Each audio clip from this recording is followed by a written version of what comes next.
नमस्कार विद्यार्थी मित्रांनो, एमपीएससीच्या नवीन बदलानुसार ही नवीन परीक्षा पद्धत कशी असेल आणि निवड पद्धत कशी असेल थोडक्यात या व्हिडिओच्या माध्यमातून समजून घेऊया। एमपीएससी मधून जे निवड केले जातात अशी 36 वेगवेगळ्या पोस्ट आहेत, 36। त्यामध्ये नॉमिनेटेड किंवा तुम्ही ऐकलेल्या अशा पोस्ट आहे डेप्युटी कलेक्टर, त्यानंतर डीवायएसपी, तहसीलदार, नायब तहसीलदार, शिक्षणाधिकारी, उपशिक्षणाधिकारी, बीडीओ, एसी-एसटी असे 36 वेगळ्या पोस्ट आहेत। ह्या पोस्टसाठी जी एक्झाम होती तिला म्हणतो आपण राज्यसेवा आणि बरेच जण ह्या एक्झामला एमपीएससी म्हणून पण ओळखतात। मग बदलला सिलेबस म्हणजे काय? 2025 पासून यामध्ये बदल झालेला आहे। 2025 ची ही पहिली एक्झाम असणार आहे की ह्या नवीन बदलासह ही एक्झाम होणार आहे। सो मग या व्हिडिओच्या माध्यमातून पहिल्या भागात आपण समजून घेऊया की या एक्झाम मध्ये एक्झामचा पॅटर्न कसा आहे, म्हणजे मार्किंग सिस्टम मध्ये काय बदल झालेला आहे, मार्किंग सिस्टम नुसार कोणकोणते विषय, किती पेपर इथे ऍड झालेले आहेत, त्या पेपरला त्या विषयाला किती मार्क आहे ते समजून घेऊया आजच्या व्हिडिओमध्ये। पुढचा व्हिडिओ माझा असेल ज्याच्यामध्ये एक एक घटकांवरती मी तुमच्याशी बोलणार आहे, जसं की पूर्व परीक्षा, त्यात काय सब्जेक्ट आहे, त्या सब्जेक्टचं वेटेज काय आहे, त्याला मार्क किती आहेत आणि अभ्यासक्रमानुसार बुक लिस्ट कोणती कोणती लागते हे पुढच्या व्हिडिओत मी एक एक टप्पा तुम्हाला मी एक्सप्लेन करून सांगतो। सुरुवातीला एमपीएससीची तयारी तुम्ही जर करणार असाल तर परीक्षा पद्धत आणि निवड पद्धत कशी असते ह्या नवीन बदलानुसार थोडक्यात आपण समजून घेऊया। ओके, तिकडे जाण्यापूर्वी तुम्ही जर तयारी करत असाल तर तयारीसाठी इग्नाइट अकॅडमीकडनं एमपीएससी आणि यूपीएससीच्या बॅचेस अनाउन्स झालेल्या आहेत। याबद्दलची डिटेल्स तुम्हाला माहिती घ्यायची असेल तर आमच्या एक्सपर्ट टीमला म्हणजेच 8889916116 ह्या नंबरवरती लगेच कॉल करून माहिती घ्या। आता मुख्य मुद्द्यावर तुम्हाला मी घेऊन जातो। एमपीएससीची जी जाहिरात येते तिला आपण राज्यसेवा म्हणतो, ती येते सामान्य प्रशासन विभागाच्या अंतर्गत आणि यामध्ये गट अ आणि गट ब चे पद वेगवेगळी असतात, जसं की 2025 ची ही आलेली जाहिरात आहे 127 पदांसाठी। आता बघूया आपण की यामध्ये पॅटर्न कसा आहे। तर यामध्ये पूर्व परीक्षा 400 मार्कांची होणार आहे। याच्या पूर्वी सुद्धा ओल्ड, आता हा न्यू जर पॅटर्न बघितला तर 400 मार्काला पूर्व परीक्षा होती आणि आता न्यू जर पॅटर्न ओल्ड जर पॅटर्न आपण बघितला तर तो सुद्धा 400 मार्कांचाच होता। यात काही बदल झालेला नाही। मुख्य परीक्षेमध्ये मात्र बदल झालेला आहे। मुख्य परीक्षा 1750 मार्कांची 9 पेपर असणार आहे आणि ओल्ड जर बघितलं तर ती 800 मार्कांचीच होती टोटल। त्यामध्ये तुम्हाला पेपर जे होते ते 8 पेपर होते, 8 पेपर, प्रत्येकी 100 मार्कांचा पेपर होता। त्यानंतर मुलाखत जर बघितलं, पूर्वी फक्त 100 मार्कांची मुलाखत होती, आता मात्र 275 मार्कांची मुलाखत आहे। पूर्वी फायनल जे मेरिट लागायचं ते 900 मार्कांवर लागायचं, मात्र ह्या वर्षी फायनल मेरिट लागणार आहे 2025 मार्कांवर। म्हणजे यामध्ये हा मोठा बदल झालेला आहे मुख्य परीक्षा आणि मुलाखतीच्या मार्कांमध्ये। तिथे फायनल, जसं की यूपीएससी पॅटर्न आहे त्याच पॅटर्नमध्ये आता एमपीएससी पण गेलेली आहे। महाराष्ट्रातील बरेचसे उमेदवार यांना केंद्रामध्ये पाठवण्याचा थोडासा हेतू मानस ठेवून एमपीएससी किंवा महाराष्ट्र सरकारने हा बदल केलेला आहे आणि हा डिस्क्रिप्टिव्ह पॅटर्नमध्ये पण बदल झालेला आहे। म्हणजे पूर्वी ही मुख्य परीक्षा तुम्हाला एमसीक्यू पॅटर्नमध्ये होती, आता मात्र ही डिस्क्रिप्टिव्ह म्हणजे लेखी स्वरूपाची मेन्स असणार आहे। मात्र प्रिलिम ॲज इट इज त्यात काडी मात्र बदल झालेला नाही। थोडक्यात आपण समजून घेऊया, वन बाय वन आपण मी तुम्हाला सांगतो पूर्व परीक्षा कशी असणार आहे। बघा, पूर्व परीक्षेमध्ये तुम्हाला लेखी परीक्षा जी 400 गुणांची पूर्वी पण अशीच होती, आता पण अशीच आहे। आता यामध्ये 2 पेपर असतात, पेपर 1, पेपर 2। त्यामधला पेपर 1 संकेतांक 514 200 गुणांचा असतो। इथे 100 प्रश्न तुम्हाला विचारले जातात, 100 प्रश्नांना प्रत्येकी 2 गुण असतात, असे 200 मार्क असतात। पदवी लेवलचा दर्जा आहे आणि दोन्ही क्वेश्चन पेपरचं माध्यम हे मराठी प्लस इंग्लिश आहे। आता दर्जा हा जर विचार केला तुम्ही तर आता बघा, इथे सिलेबसमध्ये तुम्हाला जे विषय दिलेले आहे जसे की 7 विषय तुम्हाला प्रिलिमला आहे, history, geography, polity, economics, science, environment आणि करंट। म्हणजे 7 सब्जेक्ट वरती तुम्हाला दर्जा पदवी लेवलचा आहे। म्हणजे काय, तर कोणताही विषय घ्या तुम्ही, उदाहरणार्थ मी घेतला इथे विषय इकॉनॉमिक्स घेतला, तर इकॉनॉमिक्स या विषयावरती जे प्रश्न येणार आहे, हा विषय घेऊन एखादा विद्यार्थी जर पदवी करत असेल तर त्या पदवीपर्यंत तो इकॉनॉमिक ज्या डेप्थ पर्यंत शिकणार आहे त्या डेप्थ पर्यंत तुम्हाला इथे एमपीएससी प्रश्न विचारणार आहे। जसं मी तुम्हाला इकॉनॉमिक्स बद्दल बोललो तसं इतर सब्जेक्टचा तुम्ही विचार असा करायचा आहे। ओके, सो तुम्हाला अभ्यास पदवी लेवलचा करायचा आहे। दुसरं काय, दोन्ही पेपरला तुम्हाला कालावधी 2 तास आहे, म्हणजे 120 मिनिटं वेळ मिळतो. 120 मिनिटामध्ये तुम्हाला प्रत्येकी किती, इथे 100 प्रश्न पेपर 1चे सोडवायचे आहे आणि 120 मिनिटामध्येच तुम्हाला 80 प्रश्न पेपर 2चे सोडवायचे आहे बघा. आणि ही MCQ पॅटर्न आहे, MCQ पॅटर्न असणार आहे. मग दुसरा पेपर जर बघितला तर त्यामध्ये पण 200 मार्क आहे, मात्र इथे प्रश्न किती असणार आहे, 80 प्रश्न आहे, प्रत्येक प्रश्नाला 2.5 मार्क आहे. आता इथे कंसामध्ये दिलेला शब्द अहर्ताकारी म्हणजेच काय, क्वालिफाईंग नेचरचा हा दुसरा पेपर आहे. क्वालिफाईंग नेचरचा म्हणजे काय बघा, दोन्ही पेपर एकाच दिवशी होतात, पण दोन्ही पेपर पैकी चेक करताना तुमचा दुसरा पेपर चेक होतो पहिले. मग दुसरा पेपर चेक होताना ह्या पेपरला तुम्हाला क्वालिफाय होण्यासाठी 33% मार्क कमीत कमी पडले पाहिजे. म्हणजे 200च्या 33% म्हणजे तुम्हाला 66 मार्क जर असेल, कमीत कमी, जास्त असेल तर वेल अँड गुड, 66 मार्क असेल तरच तुमचा पेपर क्रमांक 1 चेक केला जातो. आणि पेपर क्रमांक 1 जो आहे हा स्कोरिंग नेचरचा आहे, याच्या पूर्ण मार्कांवर तुमचं मेरिट लागतं आणि मेरिट थ्रू तुमचं सिलेक्शन मेन्सला होतं. लक्षात घ्या, मेन्सला जाण्यासाठी तुमचा प्रिलिमचा पहिला पेपर खूप महत्त्वाचा आहे, म्हणजे प्रायोरिटी पहिल्या पेपरला आहे. दुसऱ्याला पण आहे, तसं तर दुसरा चेक केल्याशिवाय पहिला चेक केला जातच नाही, तर दुसऱ्याला पण आहे, पण स्कोरिंगमधून तुम्हाला मेरिटमध्ये जाण्यासाठी, म्हणजे तुम्ही क्वालिफाय झाला म्हणजे मेन्सला गेला असा अर्थ होत नाही. क्वालिफाय झाल्यानंतर पेपर 1च्या मार्कांच्या आधारे मेरिट थ्रू तुम्ही मेन्सला जातात. कसं जातात पुढे मी तुम्हाला सांगतो. सो दुसरा पेपर जो आहे ना, यामध्ये घटक आहे बघा, 1 ते 5 घटक पदवी लेवलपर्यंत आहे, 6वा घटक 10वी लेवलपर्यंत आहे, 7वा घटक 10वी आणि 12वी लेवलपर्यंत आहे.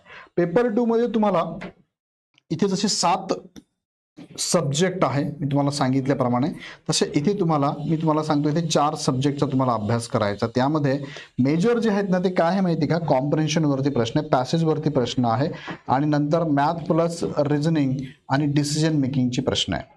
कॉम्प्रेन्शन मध्ये पण 2 आहे, एक तुमचं मराठी आणि एक इंग्लिश आहे. मराठीवरती साधारणतः तुम्हाला पॅसेज येतात 8, प्रत्येकी 5 प्रश्न येतात. इंग्लिशवरती 2 पॅसेज आहे, प्रत्येकी 5 प्रश्न येतात. म्हणजे हे 40 प्रश्न आणि हे 10 प्रश्न, म्हणजे पॅसेजवर तुम्हाला टोटल प्रश्न किती येतात, पॅसेजवरती प्रश्न येतात तुम्हाला टोटल 50 क्वेश्चन. त्यापैकी मराठीची किती आहे, 45 आहे आणि इंग्लिशची किती आहे, मराठीची किती आहे, 40 आहे आणि इंग्लिशची किती आहे, 10 क्वेश्चन. माझ्याकडून चुकलं, 8 45 आणि हे 10, म्हणजे 8 प्रत्येकी 5, 40 आणि 10 करेक्ट.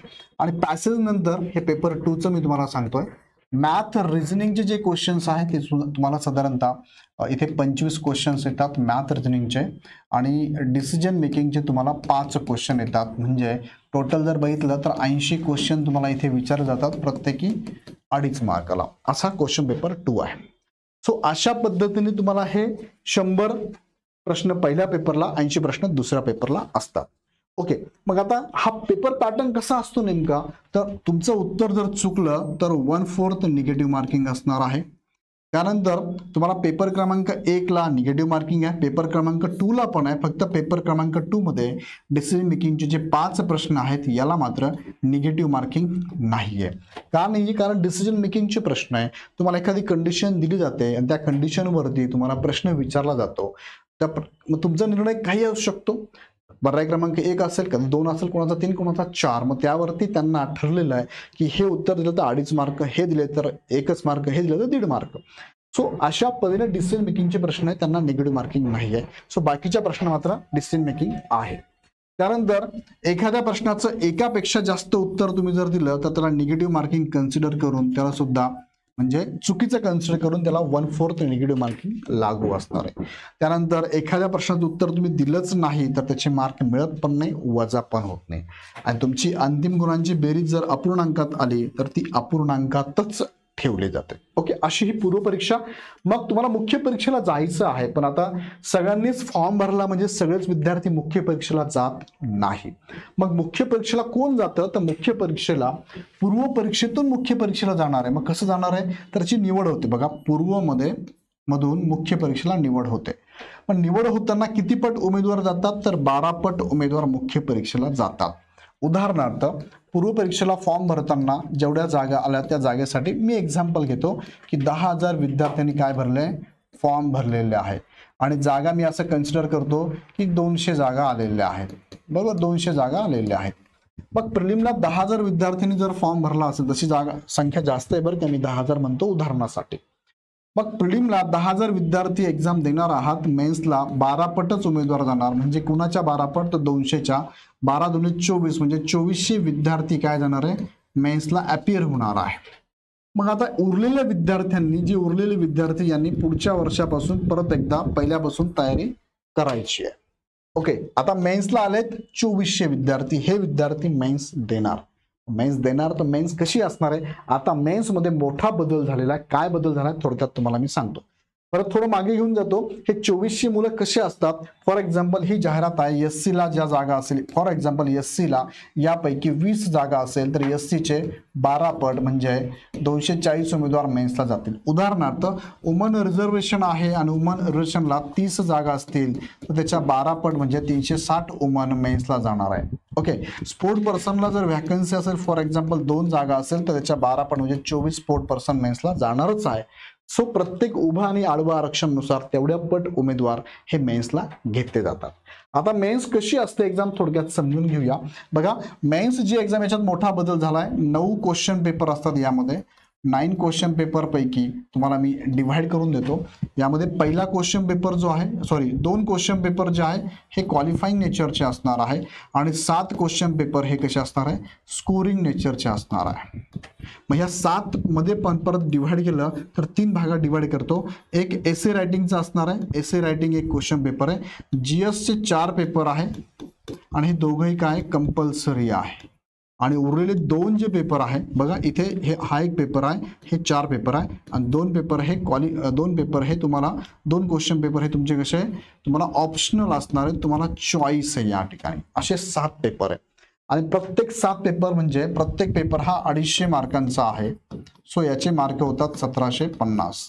आणि पहिले 2 जे पेपर आहे हे पेपर कसे असणार थोडक्यात ते तुम्हाला मी सांगतो. बघा, मुख्य परीक्षेमध्ये हे 2 पेपर आहे. त्यामध्ये भाषा पेपर 1, भाषा पेपर 2. पहिला मराठी आहे, दुसरा इंग्रजी आहे. मराठीला 300 मार्क, इंग्लिशला 300 मार्क, 10वी लेवल पर्यंतचा दर्जा आहे. मराठीचा पेपर मराठीत, इंग्लिशचा इंग्लिशमध्ये 3 तास वेळ मिळतो आणि दोन्ही पेपरला तुम्हाला कमीत कमी 25% मार्क पाडायचे आहे. दोन्ही पेपर तुमचे डिस्क्रिप्टिव्ह पॅटर्न मध्ये असणार आहे. आता दोन्ही पेपरला 25% पाडायचे. आता हा क्वालिफाईंग नेचरचा आहे. बघा, मेन्स सुद्धा एका दिवसात 2 पेपर होतात. मग इथे तुम्ही टोटल 9 पेपर देणार आहात, पण तुमचे चेक होताना पहिले 2 पेपर चेक होतात. ह्या 2 पेपरला प्रत्येकी 25% म्हणजे 300 पैकी इथे 75 मार्क आणि इथे 75 मार्क जर पडले तर आणि तरच तुमचा विचार हा जे तुमच्या इतर क्वेश्चन पेपरला चेक केलं, म्हणजे काय उरलेले 7 पेपर चेक केले जातात. पण जर तुम्ही इथे क्वालिफाय नाही झाला तर तुमचे 7 पेपर चेक केले जात नाही. आता मेन्सला मी आलो तर मेन्सला क्वेश्चन पेपर टोटल किती आहे, 7 क्वेश्चन पेपर आहे. त्यापैकी पहिले 5 म्हणजे 3 ते 7 नंबरचे जे क्वेश्चन पेपर आहे हे कंपल्सरी आहे. निबंध लेखन, जीएस, पहिला जीएस असतो, हिस्ट्री जॉग्राफी, दुसरा आहे पॉलिटी, तिसरा आहे इकॉनॉमिक सायन्स आणि चौथा आहे इथिक्स अँड इंटेग्रिटी. आता नवीन सब्जेक्ट तुम्हाला असू शकतो.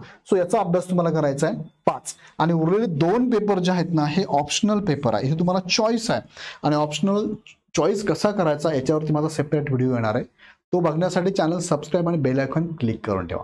आता ऑप्शनल निवडण्याचे काही निकष आहे. उदाहरणार्थ मी जर जॉग्राफी घेतला तर जॉग्राफी पेपर 1 आणि जॉग्राफी पेपर 2 म्हणजे 2 घ्यायचे एका विषय नाही, विषय एकच, पेपर 2 असणार आहे. ओके, मग कोणता विषय निवडायचा, कोणता तुम्हाला स्कोरिंगचा आहे, हे सगळे निकष मी पुढच्या व्हिडिओत सांगतो तुम्हाला. सो असे 9 पेपर आहे, टोटल 250 मार्कां, 7 पेपर आहे, 250 मार्कांसाठी आहे. पदवी लेवलचा दर्जा आहे. क्वेश्चन पेपरची जे 5 पेपर कंपल्सरी सांगितले तुम्हाला मी, हे 5 पेपर एसे आणि जीएस इथे दिले 3 ते 7 नंबर पर्यंत. ह्या पेपरला तुम्हाला मराठी किंवा इंग्लिश दोघांपैकी एक भाषा निवडायची. त्या एकाच भाषेमध्ये हे 5ही पेपर तुम्हाला लिहायचे. म्हणजे एका पेपरला वेगळं असा ऑप्शन चालणार नाही. दुसरं, ऑप्शनला तुम्ही दुसरी लँग्वेज घेऊ शकता. म्हणजे ह्या 5 पेपरला जर जी लँग्वेज घेतली एकतर तीच लँग्वेज ऑप्शनला वापरू शकता किंवा त्याच्या व्यतिरिक्त वेगळी लँग्वेज म्हणजे इंग्रजी तुम्ही इथे वापरू शकता. काही प्रॉब्लेम नाहीये. ओके, फक्त एवढं लक्षात घ्या की ऑप्शनल निवडताना जो तुम्ही ऑप्शनल घ्याल त्या ऑप्शनलची माहिती एमपीएससीने दिलेली आहे. तो ऑप्शनल तुम्हाला त्यांनी सांगितलं असेल की मराठीतच लिहावं लागेल तर मराठीतच लिहावं लागेल. त्यांनी दिलं असेल इंग्लिशमध्ये तर इंग्लिशमध्येच लिहावं लागेल. त्यांनी जर सांगितलं असेल मराठी आयदर इंग्लिशमध्ये लिहू शकतात, मग तुम्हाला चॉईस मिळू शकते. असं पण त्यांनी दिलेलं आहे. त्याच्याबद्दलचा व्हिडिओ सेपरेट मी तुम्हाला घेतो. प्रत्येक पेपर 3-3 तासाचा आहे, अनिवार्य आहे आणि पूर्ण डिस्क्रिप्टिव्ह पॅटर्नचा आहे. अशा प्रकारे हे 7 पेपर स्कोरिंगचे 1750 मार्कांची मेन्स. यामध्ये तुम्हाला मी आता जी माहिती सांगितली ती त्यांनी लिखित स्वरूपात पण दिलेली आहे. जनरल स्टडीजचे आणि ऑप्शनलचे विषय त्यांना परीक्षा माध्यम कसं असतं बघा. पूर्व परीक्षेचा अर्ज करतानाच तुम्हाला काय करावं लागतं, वैकल्पिक विषय निवडणे अनिवार्य आहे, निवडावाच लागतो. त्यानंतर वैकल्पिक विषयामध्ये बदल करण्याची विनंती नंतर करता येणार नाही. दुसरं सांगितलंय की वैकल्पिक विषयांची यादी आणि उत्तर लिहिण्याचे माध्यम संकेतस्थळावर त्यांनी दिलेलं आहे. सो ते एकदा चेक करून मग ऑप्शनल निवडा. म्हणजे तुम्ही ऑप्शनल निवडताना कसं निवडावा याचा सेपरेट माझा व्हिडिओ येईलच. 3 ते 7 म्हणजे जे पहिले 5 पेपर तुम्हाला म्हटलं एसए आणि जीएसचे, हे पेपर तुम्हाला एक तर मराठी किंवा इंग्रजी यापैकी एका भाषेतच निवडावं लागेल. 5ही पेपर मात्र तुम्हाला एक तर मराठी किंवा इंग्रजी यापैकी एकाच भाषेत घ्यावे लागणार आहे, वेगवेगळी भाषा चालणार नाही. त्यानंतर जे ऑप्शनल विषयांचा पेपर आहे तो तुम्हाला एकतर इंग्रजी किंवा मराठीमध्ये निश्चित जे केलं असेल एमपीएससीने त्यानुसार तो क्वेश्चन पेपर तुम्हाला लिहायचा आहे. त्यानंतर वैकल्पिक विषयातील ज्या पेपरसाठी आयोगानं मराठी इंग्रजी दिलं आहे त्यांनी सांगितलं त्याच भाषेत तो लिहिणं गरजेचं आहे. आणि तुम्ही फॉर्म भरताना जे टाकलं होतं की मला कोणती भाषामधून पेपर लिहायचा त्या भाषेत लिहिणं गरजेचं आहे, नाहीतर तुमचे गुण तुम्हाला दिले जात नाही, लक्षात घ्या. आता पुढे घेऊन जर तुम्हाला मग मुख्य परीक्षा दिली तर मुख्यमधून मुलाखतीला कशी निवड केली जाते तर बघा, मुख्यमधून मुलाखतीला जाताना बघा मी तुम्हाला मगाशी म्हटलं प्रिलिम मधून मेन्सला 12 पट उमेदवार जातात. इथे आले होते 200 जागा होत्या, 200 जागांच्या इथे 2400 मुलं आले होते इथे. आता मेन्स मधून तुम्हाला इंटरव्ह्यू, त्याला पर्सनल टेस्ट म्हणतो आपण, तर साधारणतः त्यांनी दिल्याप्रमाणे इथे 3 पट उमेदवार निवडले जातात. बघा 3 पट म्हणजे उपलब्ध जागेच्या 200च्या 3 पट म्हणजे 600 विद्यार्थी इंटरव्ह्यू देतील. मग इथे उरलेले जे उमेदवार आहेत जवळपास 1800, तर त्या उमेदवारांनी परत पुढच्या वर्षी प्रिलिम बसून तयारी करायची. आता 600 विद्यार्थी म्हणजे एका जागेसाठी 3 विद्यार्थी इथे इंटरव्ह्यू देणार आहे, कॉम्पिटिशन असणार आहे. ओके, नो डाऊट इथे सुद्धा 200 मुलं सिलेक्ट होणार आहे, 200 मुलं निवडले जाणार आहे आणि उरलेले 400 मुलं जे असतील ना, 400 अपात्र होणार आहेत. त्यांनी पुढच्या वर्षी परत पूर्व परीक्षेपासून तयारी करायची. त्यांना वेगळं असं काही क्रेडिट, ग्रेस मार्क काही दिलं जात नाही. परत पहिल्यापासून कॉम्पिटिशन करायची आणि पुढे यायचं. मग आता इंटरव्ह्यू जो असतो तुमचा, इंटरव्ह्यूला जाण्यापूर्वी एक महत्वाची पद्धत आहे. मेन्स पासून इंटरव्ह्यूला जाण्यापूर्वी नो डाऊट 3 पट उमेदवार जातील, पण अजून एक इथे शतमत पद्धत लागू असणार आहे. आता शतमत पद्धत काय आहे याबद्दलचा सेपरेट व्हिडिओ मी घेतलेला आहे, तो एकदा बघून घ्या. त्या डिटेलमध्ये सांगितलेलं आहे. इथे जर सांगायचं म्हटलं तर बघा, ओपन कॅटेगरीला शतमत 35 पट आहे, कॅटेगरीला 30 पट आहे. दिव्यांग आणि स्पोर्ट पर्सन जर असाल तर 20 शतमत आहे आणि कॅटेगरी आणि अनाथांना सेम 30 शतमत आहे. इथे आरक्षण ह्याच उमेदवारांना आहे. शतमत पद्धत थोडक्यात तुम्हाला मी इथे सांगतो. सपोज मेन्सचा पेपर तुम्ही घेतला, मेन्सचा जीएसचा पेपर घेतला, जीएस फर्स्ट फॉर एक्झाम्पल 250 मार्कांचा किंवा सगळे 250 मार्कांचे, आणि एखाद्या पेपरमध्ये 250 पैकी महाराष्ट्रातला टॉपर जो असेल फॉर एक्झाम्पल तो 200 मार्कांचा जर असेल तर ह्या 200च्या शतमत काढायचा आहे. तुम्ही जर कॅटेगरीमधून बिलॉंग करत असाल तर तुम्हाला 30 शतमत मार्क पाहिजे. मग 30 शतमत म्हणजे कसं काढणार, 200 पैकी हा जर 30 घेत असेल तर याच्या 100 पट काढायचे आपल्याला.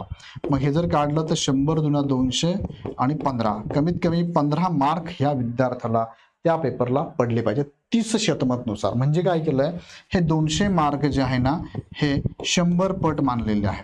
आणि मग हे 30 पटने किती मार्क पाहिजे हे काढायचं. 200ला 100 घेतले तर 30ला किती बघा, 200ला मी असं कॅल्क्युलेशन आहे, 100 जर घेतले तर मला 30ला किती यायला पाहिजे, म्हणजे हा 30 इकडे आणला मी आणि याचं मल्टिप्लिकेशन केलं तर कमीत कमी त्या एक्झामला त्याला 15 मार्क पडले पाहिजे कॅटेगरी मधल्या उमेदवारांना. सो अशा पद्धतीने शतमत पद्धत लागू आहे. सो शतमत पद्धतबद्दल एक चार्ट पण माझ्याकडे आहे. जसं की इथे बघा पर्सेंटेजनुसार विचार केला 100 पैकी यांना 30 मार्क पडले. आउट ऑफ 100 मी घेतलेलं आहे, पण तुम्हाला एक्झामला 250 मार्काचं आहे, पण मी 100 घेतले. 100 पैकी 30 मार्क पडले तर आपण 30% म्हणतो त्याला. पण त्याला 30 शतमत जर काढायचे म्हटले तर त्याच पद्धतीने बघा इथे सांगितल्याप्रमाणे जर मी त्या पेपरला हायेस्ट कितीचा आहे 80 मार्कांचा आहे, 80 मार्कांचा हायेस्ट त्याला आपण 100 पट मांडलेलं आहे. त्यानुसार कॅल्क्युलेशन केलं तर 80ला 100 80 पैकी 30 याचे 100% जर काढले तर 0 कॅन्सल झाला, म्हणजे 300 भागिले 8 आला. 8 दुने 24, त्यानंतर 8 त्रिक 24, सॉरी 8 दुने 16, 8 त्रिक 24, म्हणजे 6 उरले. 60 8 7 56, 5 8 5 40, 4 40 झालेत. सो 30.5 अशी शतमत पद्धत लागू आहे. सो याच्याबद्दलचा डिटेल व्हिडिओ आहे, तो एकदा बघून घ्या प्रॉपर. मग फायनल निवड यादी कशी लागते तर फायनल निवड यादीमध्ये पहिले काय होतं, स्पेशल तुमची गुणवत्ता यादी ज्याला आपण म्हणतो की जनरल मेरिट लिस्ट लावली जाते पहिल्यांदा. नंतर सेकंड टप्पा तुम्हाला काय केलं जातं, तुम्हाला या ठिकाणी ऑप्टिंग आउटचा ऑप्शन दिला जातो. बघा ऑप्टिंग आउटचा ऑप्शन दिला जातो, ज्याच्यातनं तुम्हाला 7 दिवस वेळ दिला जातो. ऑप्टिंग आउट म्हणजे ज्या विद्यार्थ्यांना हे पद नको असेल तर ते बाहेर पडू शकतात. त्यानंतर सर्वसाधारण गुणवत्ता यादी प्रसिद्ध झाल्यानंतर पात्र उमेदवारांनुसार त्यांना पसंतीक्रम देण्याचा ऑप्शन दिला जातो. पसंतीक्रम तिसरा मुद्दा आहे. आणि चौथा मुद्दा आहे पसंतीक्रम एकदाच देता येते. पसंतीक्रम दिल्यानंतर तुम्हाला अंतिम निकालासाठी विचार घेतला जातो, म्हणजेच काय तुमची फायनल रेकमेंडेशन लिस्ट लावली जाते बघा. आणि याच्यानंतर तुमचा DV होतो, डॉक्युमेंट व्हेरिफिकेशन. आता डॉक्युमेंट कोणते कोणते लागतात, फॉर्म कसा भरायचा याचा पण माझा व्हिडिओ येईल. प्रोफाईल कसं बनवायचं, प्रोफाईलमध्ये काय बदल करावे, प्रोफाईलमध्ये काय बदल करू नये, हे सगळ्या गोष्टी माझ्या येणार आहेत. त्यानंतर प्रोफाईल तुम्ही बनवा. सो अशा पद्धतीने ही निवड पद्धत आहे. 4 टप्प्यात तुमची निवड पद्धत आहे. पहिलं सर्वसाधारण मेरिट लिस्ट आहे, सेकंड तुमचं ऑप्टिंग आउट आहे, थर्ड पसंतीक्रम, चौथा फायनल तुमचं रेकमेंडेशन लिस्ट आणि मग DV होणार तुमचा. सो या सगळ्या प्रोसेसमध्ये MPSC तुम्हाला काही प्रूफ म्हणून पाठवत असते. काय पाठवते तर मेजर 3 गोष्टी. पहिलं म्हणजे काय, प्रिलिमची तुमची उत्तर पत्रिका जी असते त्याची स्कॅन कॉपी तुम्हाला पाठवली जाते, प्रिलिमची फक्त, मेन्सची नाही. त्यानंतर निकालासाठी तुमचे किती गुण गृहीत धरले होते, म्हणजे तुम्हाला किती मार्क पडले ते पाठवले जाते. आणि तुम्ही ज्या कॅटेगरीमधून बिलॉंग करता त्याची कट ऑफ काय लागलाय तो पण तुम्हाला पाठवला जातो. पण महत्त्वाचा हा मुद्दा आहे की तुम्हाला जे डिस्क्रिप्टिव्ह लेवलची मेनची क्वेश्चन पेपर आहे त्याची स्कॅन करून कॉपी कुणालाच पाठवली जात नाही. अशा पद्धतीने ही 2025चा अपडेट तुमच्या समोर दिले बघा. 2025 पहिलंच वर्ष आहे, हा नवीन बदल MPSCने केलेला आहे. याच्यानंतर पुढचे व्हिडिओ तुमच्या मनात जे प्रश्न आहेत बघा, पूर्वपरीक्षा अभ्यासक्रम आणि बुकलिस्ट काय असावी, मुख्य परीक्षा अभ्यासक्रम बुकलिस्ट कशी असावी, ऑप्शनल विषय कसा निवडायचा, माध्यम कोणतं निवडावं, अभ्यास पद्धत कशी असावी आणि कागदपत्रे कोणकोणती लागतात, यासारखेच असून असे मायक्रो लेवलचे विषय घेऊन मी तुमच्या समोर येणार आहे. विथ प्रूफ सगळं मी तुम्हाला दाखवणार आहे. सो अशाच प्रकारचे पुढचे व्हिडिओ बघण्यासाठी चॅनल लगेच सबस्क्राईब करून बेल आयकॉन क्लिक करा. ॲटलिस्ट दिवसभरातून एकदा या चॅनलवरती या आणि चेक करा. तुमच्या माहितीसाठी काही व्हिडिओ याच्यावर असतील तर नक्की बघत चला. व्हिडिओ कसा वाटला मला कमेंटमध्ये नक्की रिप्लाय द्या. आणि आवडला तर लाईक करा, चॅनल सबस्क्राईब करा. आणि जाण्यापूर्वी परत एकदा सांगू इच्छितो की इग्नाईट अकॅडमीकडनं तुमच्यासाठी MPSC आणि UPSCच्या बॅचेस आपल्याकडे अवेलेबल आहे. याची डिटेल्स तुम्हाला जर घ्यायची असेल तर 88 88 99 61 16 ह्या नंबरला लगेच कॉल करा. तुर्तास थांबतो, पुन्हा भेटूया नेक्स्ट व्हिडिओमध्ये. धन्यवाद.